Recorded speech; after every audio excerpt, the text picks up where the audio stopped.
जय श्री कृष्णा। आप सभी का आपके अपने चैनल समृद्धि में स्वागत है।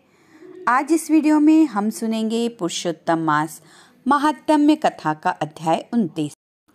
पुण्यशील सुशील बोले, हे विभो, गोलोक को चलो, यहाँ देरी क्यों करते हो? तुमको पुरुषोत्तम भगवान का सामीप्य मिला है। कदर्य बोला, मेरे बहुत कर्म अनेक प्रकार के भोगने योग्य है, परंतु हमारा उद्धार कैसे हुआ जिससे गोलोक को प्राप्त हुआ? जितनी वर्षा की धाराएं हैं उतने तृण हैं, पृथ्वी पर धूलि के कण हैं, आकाश में जितनी ताराएं हैं उतने मेरे पाप हैं। मैंने यह सुंदर तथा मनोहर शरीर कैसे प्राप्त किया? हे हरि भगवान के प्रिय, इसका अति उग्र कारण मुझसे कहिए। श्री नारायण बोले, कदर्य की इस प्रकार वाणी को श्रवण कर हरि के दूतों ने कहा। हरिदूत बोले, अहो आश्चर्य है, हे देव, आपने इस पद की प्राप्ति का कारण महान साधन कैसे नहीं जाना? हे प्रभु, सब में उत्तमोत्तम विष्णु का प्रिय महान पुण्य फल को देने वाला पुरुषोत्तम मास नाम से प्रसिद्ध मास को क्यों नहीं जाना? उस पुरुषोत्तम मास में देवताओं से भी ना होने वाला तप तुमने किया।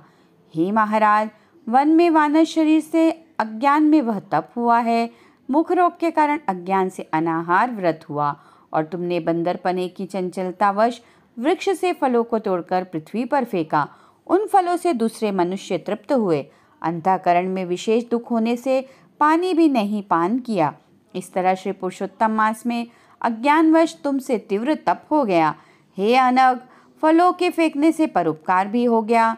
वन में घूमते घूमते शीत वायु घाम को सहन किया, और श्रेष्ठ तीर्थ में सुंदर महातीर्थ में 5 दिन गोता लगाया, जिससे श्री पुरुषोत्तम मास में तुमको स्नान का पुण्य प्राप्त हो गया। इस प्रकार तुम्हारे रोगी के अज्ञान से उत्तम तप हो गया। सो यह सब सफल हुआ, और तुमने इस समय अनुभव किया। जब बिना समझे पुरुषोत्तम मास के सेवन हो जाने से तुमको यह फल मिला है, तो मनुष्य इस पुरुषोत्तम मास के उत्तम महात्म्य को जानकर श्रद्धा से विधि पूर्वक कर्म करे तो उसका क्या कहना है? तुमने अपना जो अर्थ साधन किया वैसा करने से कौन समर्थ है? पुरुषोत्तम भगवान को और कोई वस्तु प्रीति क्यों देने वाली नहीं है। इस भरतखंड में अति दुर्लभ मनुष्य योनि में जन्म लेकर जो पुरुषोत्तम भगवान की सेवा करते हैं, जिस पुरुषोत्तम मास में एक भी उपवास के करने से मनुष्य पाप पुंज से छूट जाता है, वहाँ तुमने महीनों उपवास किया। इस उग्र तपस्या का फल कहाँ जाएगा? इस मास के समान वे सभी प्राणी धन्य और कृतकृत्य हैं। वे सदा भाग्यवान पुण्य कर्म के करने वाले पवित्र हैं, और उनका जन्म सफल है, जिनका सबसे उत्तम पुरुषोत्तम मास स्नान दान जप से व्यतीत हुआ है। श्री पुरुषोत्तम मास में दान, पितृ कार्य, अनेक प्रकार के तप, ये सब अन्य मास की अपेक्षा कोटि गुण अधिक फल देने वाले हैं। जो पुरुषोत्तम मास के आने पर स्नान दान से रहित रहता है, उस नास्तिक पापी षड धर्म ध्वज खल को धिक्कार है। श्री नारायण बोले, पुण्यशील और सुशील से वर्णित अपने अदृष्ट को सुनकर चकित होता हुआ कदर्य प्रसन्न हो रोमांचित हो उठा। तीर्थ के देवताओं को नमस्कार कर बाद कालजार पर्वत को नमस्कार किया, और वन के देवताओं को तथा गुल्म लता वृक्ष को नमस्कार किया। बाद विनय से युक्त हो विमान की प्रदक्षिणा कर मेघ के समान श्याम वर्ण सुंदर पीताम्बर को धारण कर वह कदर्य विमान पर सवार हो गया। संपूर्ण देवताओं के देखते हुए गंधर्व आदि से स्तुत और किन्नर आदि से बार बार बाजा बजाए जाने पर इंद्रादि देवताओं ने प्रसन्न होकर मंद पुष्प वृष्टि को करते हुए उसका आदर पूर्वक पूजन किया। फिर आनंद से युक्त योगियों को दुर्लभ गोप गोपी गौओं से सेवित रासमंडल से शोभित गोलोक को गया। जरा मृत्यु रहित जिस गोलोक में जाकर प्राणी शोक का भागी नहीं होता, उस गोलोक में यह चित्र शर्मा पुरुषोत्तम मास के सेवन से गया। व्यास से पुरुषोत्तम मास के सेवन से वानर शरीर छोड़कर 2 भुजाधारी मुरली हाथ में लिए पुरुषोत्तम भगवान को देखकर बहुत प्रसन्न हुआ। श्री नारायण बोले, इस आश्चर्य को देखकर समस्त देवता चकित हो गए और श्री पुरुषोत्तम की प्रशंसा करते करते अपने अपने स्थान को गए। नारद मुनि बोले, हे तपोधन, आपने दिन के प्रथम भाग का कृत्य कहा। पुरुषोत्तम मास के दिन के पिछले भाग में होने वाले कृत्य को कैसे करना चाहिए? हे बोलने वालों में श्रेष्ठ, गृहस्थ के उपकार के लिए मुझसे कहिए, क्योंकि आपके समान महात्मा सदा सबके उपकार के लिए विचरण करते रहते हैं। श्री नारायण बोले, प्रातःकाल के कृत्य को विधि पूर्वक समाप्त कर बाद मध्याह्न में होने वाली संध्या को करके तर्पण को करें। देव, मनुष्य, पशु, पक्षी, सिद्ध, यक्ष, सर्ष, दैत्य, प्रेत, पिशाच, नाग, ये सब जो अन्न की इच्छा करते हैं वे सब मेरे से दिए गए अन्न को ग्रहण करे। फिर पंच महायज्ञ को करे, उसके बाद भूत बलि को करे और काक कुत्ता को श्लोक पढ़ता हुआ बलि देवे। इस प्रकार कहकर समस्त भूतों को पृथक पृथक बलि देवे। फिर विधि पूर्वक आचमन कर प्रसन्न होकर श्रद्धा से अतिथि प्राप्ति के लिए गोद होने के समय तक द्वार का अवलोकन करें।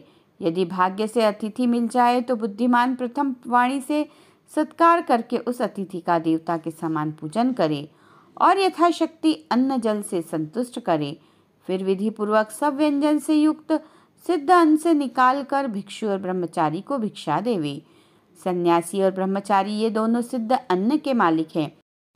इनको अन्न न देकर भोजन करने वाला चंद्रायण व्रत करे। प्रथम सन्यासी के हाथ पर जल देकर भिक्षान देवे और वह भिक्षान मेरु पर्वत के समान और जल समुद्र के समान कहा गया है।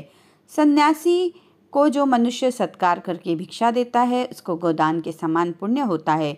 इस बात को यमराज भगवान ने कहा है। फिर मौन होकर पूर्व मुख बैठकर शुद्ध और बड़े पात्र में अन्न को रखकर प्रशंसा करते हुए भोजन करें। अपने आसन पर अपने बर्तन में एक वस्त्र से भोजन नहीं करें। स्वयं आसन पर बैठकर स्वस्थ चित्त प्रसन्न मन होकर जो मनुष्य अकेला ही अपने कांसे के पात्र में भोजन करता है तो उसके आयु, प्रज्ञा, यश और बल ये चार बढ़ते हैं। दिन में सत्यम त्वर्तेन परिष्यामि, रात्रि में ऋत्वम व सत्येन परिष्यामि। इस मंत्र से हाथ में जल लेकर निश्चय कर घृत व्यंजन युक्त अन्न का भोजन करें। भोजन में से कुछ अन्न लेकर इस प्रकार कहें, भूपतये नमः प्रथम कहकर भुवन पतये नमः कहें, भूतानाम पतये नमः कहकर धर्मराज की बलि देवें। फिर चित्रगुप्त को देकर भूतों को देने के लिए यह कहें, जिस किसी जगह स्थित भूख प्यास से व्याकुल भूतों की तृप्ति के लिए यथासुख यह अक्षय अन्न हावे, प्राणाय, अपानाय, व्यानाय, उदानाय तथा समानाय कहें। प्रथम प्रणव उच्चारण करें, अंत में स्वाहा पद जोड़कर घृत के साथ 5 ग्रास जिह्वा से प्रथम निगल जाएं, दांतों से ना चबाएं। फिर तन्मय होकर प्रथम मधुर भोजन करें। नमक के पदार्थ और खट्टा पदार्थ मध्य में, कड़वा तीखा भोजन के अंत में खाएं। प्रथम पुरुष द्रव्य पदार्थ भोजन करें, मध्य में कठिन पदार्थ भोजन करें, अंत में पुनः पतला पदार्थ भोजन करें तो बल और आरोग्य से रहित नहीं होता। मुनि को 8 ग्रास भोजन के लिए कहा है, वानप्रस्थाश्रमी को 16 ग्रास भोजन के लिए कहा है, गृहस्थाश्रमी को 32 ग्रास भोजन कहा है और ब्रह्मचारी को अपरिमित ग्रास भोजन के लिए कहा है। द्विज को शास्त्र के विरुद्ध भक्ष्य, भोज्य आदि पदार्थों को नहीं खाना चाहिए। शुष्क और बासी पदार्थ को विद्वानों ने खाने के अयोग्य बतलाया है। घृत दूध को छोड़कर अन्य वस्तु सशेष भोजन करें। भोजन के बाद उस शेष को अंगुलियों के अग्रभाग में रखकर अंजलि जल से पूर्ण करें। उसका आधा जल पी जाए और अंगुलियों के अग्रभाग में स्थित शेष को पृथ्वी में देकर ऊपर से अंजलि का शेष आधा जल विद्वान उसी जगह इस मंत्र को पढ़ता हुआ सिंचन करे। ऐसा न करने से ब्राह्मण पाप का भागी होता है, फिर प्रायश्चित करने से शुद्ध होता है। रौरवे पुय निलये पद्मबुर्द निवासिनाम आर्धिनामुदकम दत्तमक्ष्य पु पश्चितु। मंत्रार्थ, रौरव नरक में पीप के गड़े में पद्म अर्बुद वर्ष तक वास करने वाले तथा इच्छा करने वाले के लिए मेरा दिया हुआ यह जल अक्षय होता हुआ प्राप्त हो। मंत्र पढ़ के जल से सिंचन कर दांतों को शुद्ध करे। आचमन कर गीले हाथ से पात्र को कुछ हटाकर उस स्थान भोजन स्थान से उठकर बाहर बैठकर स्वस्थ होकर मिट्टी और जल से मुख हाथ को शुद्ध कर 16 कुल्ला कर शुद्ध हो सुख से बैठकर इन मंत्रों को पढ़ता हुआ हाथ से उदर को स्पर्श करे। अगस्त, कुंभकर्ण, शनि, बड़वानल और पंचम भीम को आहार के परिपाक के लिए स्मरण करें। जिसने आतापी को मारा और वातापी को भी मार डाला, समुद्र का शोषण किया, वह अगस्त मेरे ऊपर प्रसन्न हो। इसके बाद प्रसन्न मन से श्री कृष्णदेव का स्मरण करें। फिर आचमन कर तांबुल भक्षण करें। भोजन करके बैठकर परब्रह्म श्री कृष्ण का उत्तम मार्ग के अविरोधी उत्तम शास्त्रों के विनोद से विचार करे। बुद्धिमान आत्मविद्या का श्रवण करे। सर्वथा आजीविका से हीन मनुष्य भी एक मुहूर्त स्वस्थ मन होकर श्रवण करे। जो श्रवण कर धर्म को जानता है, श्रवण कर पाप का त्याग करता है, श्रवण के बाद मोह की निवृत्ति होती है, श्रवण कर ज्ञान रूपी अमृत को प्राप्त करता है। नीच भी श्रवण करने से श्रेष्ठ हो जाता है और श्रेष्ठ भी श्रवण से रहित होने से नीच हो जाता है। फिर बाहर जाकर यथासुख व्यवहार आदि करें और सर्वथा सिद्धि को देने वाले श्री कृष्ण भगवान का मन से ध्यान करें। सूर्य नारायण के अस्ताचल जाने के समय तीर्थ में जाकर अथवा गृह में ही पैर धोकर पवित्र वस्त्र धारण कर सायं संध्या की उपासना करे। जो द्विजों में अधम प्रमाद से सायं संध्या नहीं करता, वह गोवध पाप का भागी होता है और मरने पर रौरव नरक को जाता है। कभी समय से ना करने पर संकट में मार्ग में जो हो तो द्विश्रेष्ठ आधी रात के पहले सायं संध्या को करे।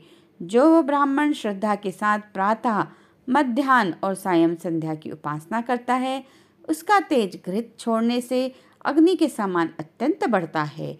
सायंकाल में सूर्य नारायण के आधा अस्त होने पर प्राणायाम करके आपोहिष्टा इस मंत्र मार्जन करे और सायंकाल अग्निश्चामा इस मंत्र से आचमन करे और प्रातःकाल सूर्यश्चमा इस मंत्र से आचमन करें।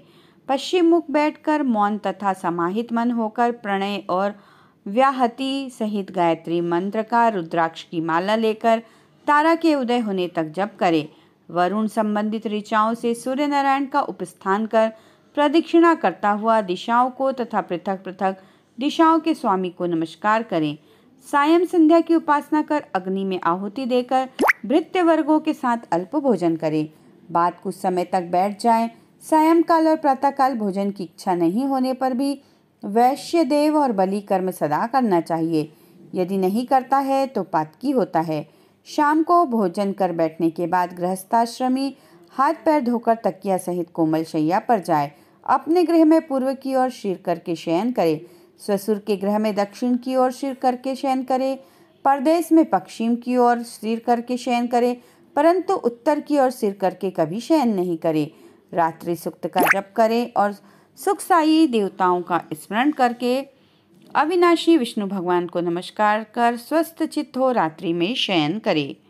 अगस्त्य, माधव, महाबली, मुचुकुंद, कपिल, आस्तिक मुनि ये 5 सुखसाई कहे गए हैं। मांगलिक जल से पूर्ण घट को शीर के पास रखकर वैदिक और गारुड़ मंत्रों से रक्षा करके शयन करें। ऋतुकाल में स्त्री के पास जाएं और सदा अपनी स्त्री से प्रेम करें। व्रती रति की कामना से पर्व को छोड़कर अपनी स्त्री के पास जाए। प्रदोष और प्रदोष के पिछले प्रहर में वेदाभ्यास करके समय व्यतीत करे। फिर दोपहर शयन करने वाला ब्रह्मतुल्य होने के योग्य होता है। यह सब प्रतिदिन के समस्त कृत समुदाय को कहा। गृहस्थाश्रमी भली भांति इसको करे और यही गृहस्थाश्रम का लक्षण है। अहिंसा, सत्यवचन, समस्त प्राणी पर दया, शांति, यथाशक्ति दान करना गृहस्थाश्रम का धर्म कहा है। पर स्त्री से भोग नहीं करना, अपनी धर्मपत्नी की रक्षा करना, बिना दी हुई वस्तु को नहीं लेना, शहद मांस को नहीं खाना। यह 5 प्रकार का धर्म बहुत शाखा वाला, सुख देने वाला है। शरीर से होने वाले धर्म को उत्तम प्राणियों को करना चाहिए। श्री नारायण बोले, संपूर्ण वेदों में कहा हुआ यह उत्तम चरित्र गृहस्थाश्रम का लक्षण है। हे मुने, इसको लोक के हित के लिए संक्षेप में लक्षण के साथ आपसे मैंने अच्छी तरह कहा।